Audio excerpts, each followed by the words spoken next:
After last week's loss to Australia, Martin Johnson has backed his team to have learnt from the experience. Selection has been consistent. Only a couple of changes against what is bound to be a physical Springbok side, the reigning world champions. Another reminder, we're also broadcasting in high definition this afternoon on Sky Sports HD2, channel 409. Match commentary comes from Stuart Barnes and Miles Harrison.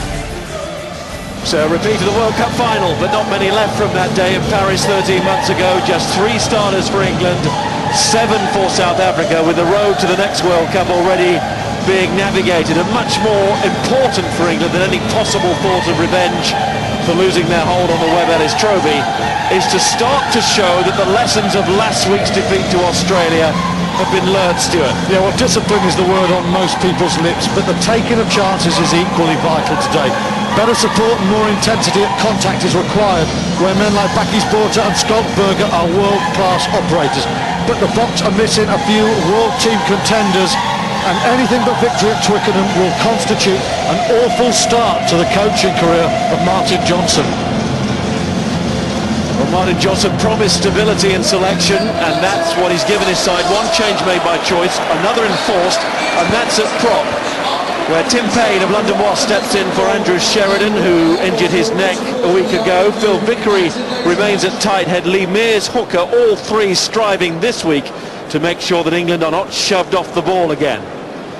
The second row, captain Steve Borthwick, and that captaincy already under scrutiny in some quarters, plus Tom Palmer. Then the selection change. James Haskell preferred for this particular job to Tom Croft. Haskell's power winning him an 11th cap. Tom Rees, his Wasps colleague, at 7. And Nick Easter, whose great-grandfather was a Springbok in 1906. South Africa's first tour to England. Easter at number 8.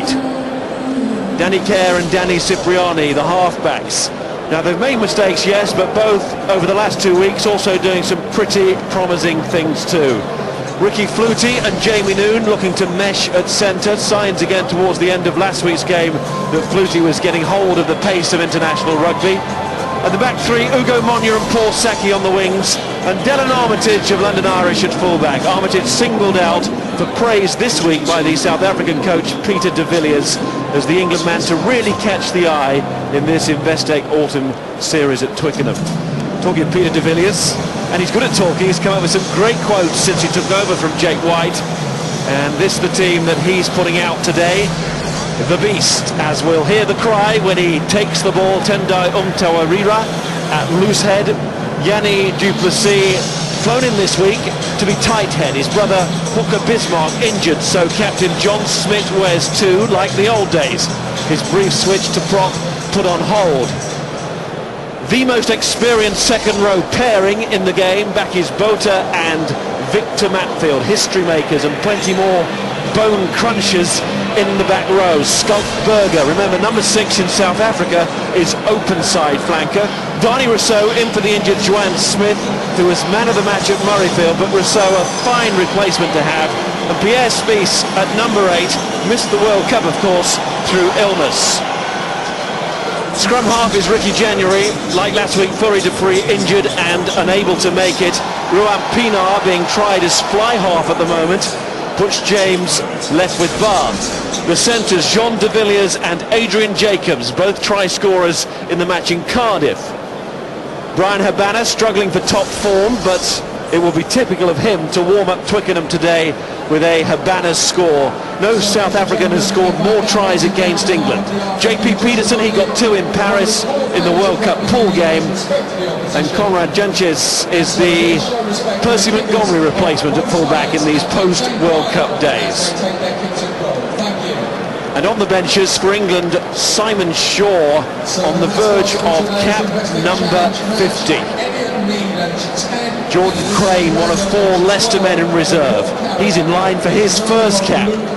And South African-born Matt Stevens again having to be content with a reserve spot. Tim Payne having leapt over Stevens to start. And what you may have noticed about the England side is that there are 8 Wasps in the starting lineup, plus Simon Shaw on the bench, and 8 from one club in an England 15 is a new English record. 9 times there have been 7 before, but never 8. It's a bold call when you consider that the Wasps are 11th out of 12 in the English Guinness Premiership at the moment. Martin Johnson said he'll be picking on form. There's a few Wasp players who are not in great form. They need to repay faith in Johnson and the continuity of selection against the world champions. John Smith leading out this side, the World Cup captain, becoming his country's most capped forward today, overtaking Oz Durant with a total of 81 now.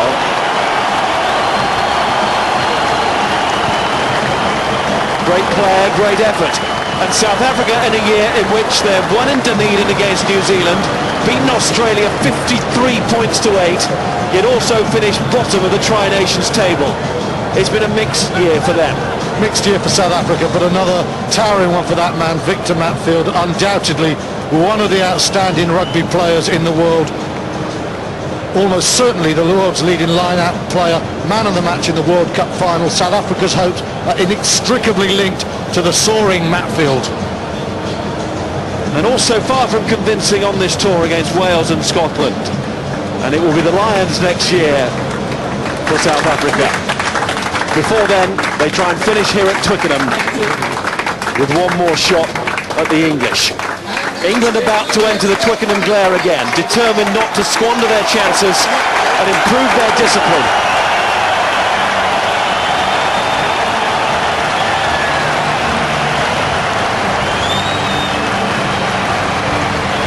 And that's a pretty big roar to greet them. Lack of discipline cost them in the World Cup final. Points that hurt, and pride hurt after going down by 14 points to the Wallabies here a week ago, and facing the prospect of 2 home defeats in a row with New Zealand to come. A major challenge, but a major incentive too. It is, and how important is today going to be for young Danny Cipriani? Just his 6th cap for England, but his job is to steer this team.